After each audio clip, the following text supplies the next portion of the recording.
আমাদের মৃত ব্যক্তি যারা কবরস্থ হয়ে গেছেন তাদের উপকারের জন্য আমরা জিন্দা যারা সন্তান আদি আছি, উত্তরাধিকারী আছি বা বন্ধু বান্ধব আছি, আমাদের দায়িত্ব হলো তাদের উপকার করা, তাদের ঋণটা পরিশোধ করে দেয়া।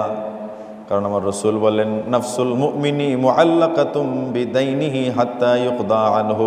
একজন মুমিনের নফস, একজন মুমিনের আত্মাটা ঝুলন্ত ঋণের কারণে। যতক্ষণ না ঋণ পরিশোধ তার পক্ষ থেকে না করা হবে ততক্ষণ পর্যন্ত এই মানুষটার আত্মাটা ঝুলন্ত থাকে। না জান্নাতি না জাহান্নামী, কোন শান্তি নেই। রাসূল পাক সাল্লাল্লাহু আলাইহি ওয়াসাল্লামের জামানায় জানাজা যখন হাজির হইতো তখন আল্লাহ রসুল বলতেন যে হাল আলাইহি মিন দাইনিন, তার কি কোনো ঋণ আছে? এই মানুষটা যে মৃত্যুবরণ করছে সে কি কোনো ঋণ রেখে গেছে? তখন যদি বলা হইতো যে ইয়া রাসূলুল্লাহ, না তার কোনো ঋণ নাই, তখন ফাসাল্লা আলাইহি, তখন আল্লাহ রসুল কি করতেন? জানাজার নামাজ পড়াইতেন। আবার মানে তার ঋণ আছে, সে ঋণ থাকা অবস্থায় মৃত্যুবরণ করেছে, তখন আল্লাহ রসুল বলতেন সল্লু আলা সাহিবিকুম, তোমরা তার জানাজা পড়াইয়া দাও। আল্লাহ রসুল জানাজার শরীক হইতেন না। এটা ছিল প্রাথমিক জামানায়। পরবর্তীতে আল্লাহ রাব্বুল ইজ্জত এহসান করলেন যে যদি তার ঋণের দায়িত্বটা যদি অন্য কেউ নিয়ে নেয় তাহলে জানাজা নামাজ পড়াইতে পারে। একজন ব্যক্তির জানাজা নিয়ে আল্লাহ রসুলের কাছে হাজির করা হলো। তো আল্লাহ রসুল বললেন, তার কি কোনো ঋণ আছে? তখন সাহাবায়ে কেরাম বললেন, হ্যাঁ ঋণ আছে। তখন আল্লাহ রসুল বললেন সল্লু আলা সাহিবিকুম, তোমরা তোমার ভাইয়ের জানাজাটা পড়ে নাও। তখন এই মুহূর্তে কাতাদা রাদিয়াল্লাহু তাআলা আনহু বললেন, ইয়া রাসূলুল্লাহ, আমি তার পক্ষ থেকে ঋণটা আদায় করে নেব।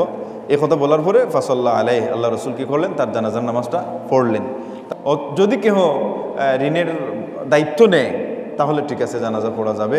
কিন্তু দায়িত্ব নিয়ে আমি বসে থাকলাম, তারপরে টালবাহানা করলাম, তাকে আর দিলাম না, যে আমি লাশটা এরকম দায়িত্ব নিয়ে লাশটা আগে দাফন করে দিই, বা কিসের দেনা পানা আবার দিব না, নাউজুবিল্লাহ মিন যালিক।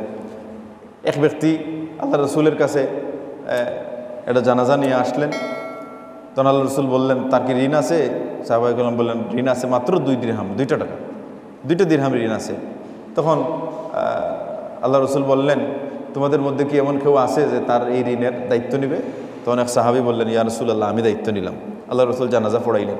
পড়ানোর পরে পরের দিনই, আজকে তো দাফন হলো, জানাজা দাফন হলো, পরের দিনই আল্লাহ রসুল ওই যিনি দায়িত্ব নিয়েছিলেন ঋণের, ওনাকে পাইলেন। পাওয়ার পরে আল্লাহ রসুল বললেন, তুমি কি যে ঋণের দায়িত্ব নিয়েছিল ওই মুর্দার, তুমি কি আদায় করেছো? তখন ওই সাহাবী বললেন, ইয়া রাসূলুল্লাহ, মাত্র একদিন হলো, আমি দিয়ে দিব। আল্লাহ রসুল বললেন, না, যতক্ষণ না তুমি তার পক্ষ থেকে ঋণ আদায় না করবে ততক্ষণ পর্যন্ত এই মুর্দার চামড়া ঠান্ডা হবে না। অর্থাৎ এই মুর্দাটা ঋণমুক্ত হবে না আল্লাহর আদালত থেকে। সুতরাং তাড়াতাড়ি আদায় করে তাকে মুক্ত করো।